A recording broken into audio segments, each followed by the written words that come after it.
Vieil océan aux vagues de cristal, tu ressembles proportionnellement à ces marques azurées que l'on voit sur le dos meurtri des mousses. Tu es un immense bleu appliqué sur le corps de la terre. J'aime cette comparaison. Ainsi, à ton premier aspect, un souffle prolongé de tristesse qu'on croirait être le murmure de ta brise suave passe sur l'âme profondément ébranlée, et tu rappelles au souvenir de tes amants les rudes commencements de l'homme, où il fait connaissance avec la douleur qui ne le quitte plus. Je te salue, vieil océan.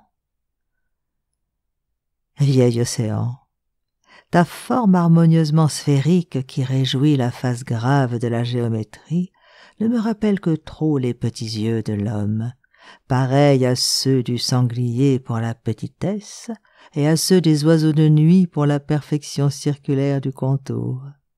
Cependant, l'homme s'est cru beau dans tous les siècles. Moi, je suppose plutôt que l'homme ne croit à sa beauté que par amour-propre, mais qu'il n'est pas beau réellement et qu'il s'en doute. Car pourquoi regarde-t-il la figure de son semblable avec tant de mépris? Je te salue, vieil océan. Vieil océan, tu es le symbole de l'identité, toujours égal à toi-même.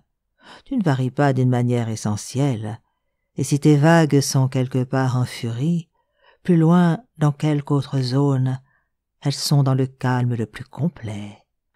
Tu n'es pas comme l'homme qui s'arrête dans la rue pour voir deux bulldogs s'empoigner au cou, mais qui ne s'arrête pas quand un enterrement passe, qui est ce matin accessible et ce soir de mauvaise humeur, qui rit aujourd'hui et pleure demain. Je te salue, vieil océan. Vieil océan, il n'y aurait rien d'impossible à ce que tu caches dans ton sein de futures utilités pour l'homme. Tu lui as déjà donné la baleine. Tu ne laisses pas facilement deviner aux yeux avides des sciences naturelles les 1000 secrets de ton intime organisation. Tu es modeste. L'homme se vante sans cesse, et pour des minuties. Je te salue, vieil océan. Vieil océan, les différentes espèces de poissons que tu nourris n'ont pas juré fraternité entre elles. Chaque espèce vit de son côté. Les tempéraments et les conformations qui varient dans chacune d'elles expliquent d'une manière satisfaisante ce qui ne paraît d'abord qu'une anomalie. Il en est ainsi de l'homme, qui n'a pas les mêmes motifs d'excuse. Un morceau de terre est-il occupé par 30 millions d'êtres humains, ceux-ci se croient obligés de ne pas se mêler de l'existence de leurs voisins, fixés comme des racines sur le morceau de terre qui suit. En descendant du grand au petit, chaque homme vit comme un sauvage dans sa tanière, et en sort rarement pour visiter son semblable, accroupi pareillement dans une autre tanière. La grande famille universelle des humains est une utopie digne de la logique la plus médiocre. Je te salue, vieil océan. Vieil océan, tes eaux sont amères. C'est exactement le même goût que le fiel que distille la critique sur les beaux-arts, sur les sciences, sur tout. Si quelqu'un a du génie, on le fait passer pour un idiot. Si quelque autre est beau de corps, c'est un bossu affreux. Certes, il faut que l'homme sente avec force son imperfection pour la critiquer ainsi. Je te salue, vieil océan. Vieil océan, les hommes, malgré l'excellence de leur méthode, ne sont pas encore parvenus, aidés par les moyens d'investigation de la science, à mesurer la profondeur vertigineuse de tes abîmes.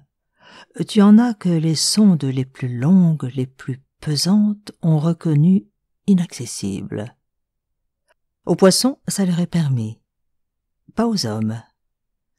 Souvent je me suis demandé quelle chose était le plus facile à reconnaître, la profondeur de l'océan ou la profondeur du cœur humain. Souvent la main portée au front, debout sur les vaisseaux, tandis que la lune se balançait entre les mâts d'une façon irrégulière, je me suis surpris, faisant abstraction de tout ce qui n'était pas le but que je poursuivais, m'efforçant de résoudre ce difficile problème. Oui, quel est le plus profond, le plus impénétrable des deux? L'océan ou le cœur humain? Si 30 ans d'expérience de la vie peuvent jusqu'à un certain point pencher la balance vers l'une ou l'autre de ces solutions, il me sera permis de dire que malgré la profondeur de l'océan, il ne peut pas se mettre en ligne quant à la comparaison sur cette propriété avec la profondeur du cœur humain. J'ai été en relation avec des hommes qui ont été vertueux. Ils mouraient à 60 ans, et chacun ne manquait pas de s'écrier: ils ont fait le bien sur cette terre, c'est-à-dire qu'ils ont pratiqué la charité, voilà tout. Ce n'est pas malin, chacun peut en faire autant. Qui comprendra pourquoi deux amants qui s'idolâtraient la veille, pour un mot mal interprété, s'écartent l'un vers l'Orient, l'autre vers l'Occident, avec les aiguillons de la haine, de la vengeance, de l'amour et du remords, et ne se revoient plus, chacun drapé dans sa fierté solitaire? C'est un miracle qui se renouvelle chaque jour, et qui n'en est pas moins miraculeux.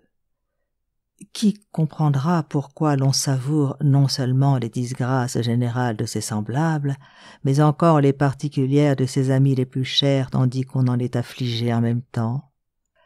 Un exemple incontestable pour clore la série. L'homme dit hypocritement oui et pense non. C'est pour ça que les marcassins de l'humanité ont tant de confiance les uns dans les autres et ne sont pas égoïstes. Je te salue, vieil océan. Vieil océan, tu es si puissant que les hommes l'ont appris à leurs propres dépens. Ils ont beau employer toutes les ressources de leur génie, incapables de te dominer. Ils ont trouvé leur maître. Je dis qu'ils ont trouvé quelque chose de plus fort qu'eux. Ce quelque chose a un nom. Ce nom est l'océan. La peur que tu leur inspires est telle qu'ils te respectent. Malgré cela, tu fais valser leurs plus lourdes machines avec grâce, élégance et facilité. Tu leur fais faire des sauts gymnastiques jusqu'au ciel et des plongeons admirables jusqu'au fond de tes domaines. Un saltimbanque en serait jaloux. Bienheureux sont-ils quand tu ne les enveloppes pas définitivement dans tes plis bouillonnants pour aller voir sans chemin de fer dans tes entrailles aquatiques comment se portent les poissons, et surtout comment ils se portent eux-mêmes. L'homme dit « Je suis plus intelligent que l'océan ». C'est possible. C'est même assez vrai. Mais l'océan lui est plus redoutable que lui à l'océan. Je te salue, vieil océan. Vieil océan, ô grand célibataire, quand tu parcours la solitude solennelle de tes royaumes flegmatiques, tu t'enorgueillis à juste titre de ta magnificence native et des éloges vrais que je m'empresse de te donner.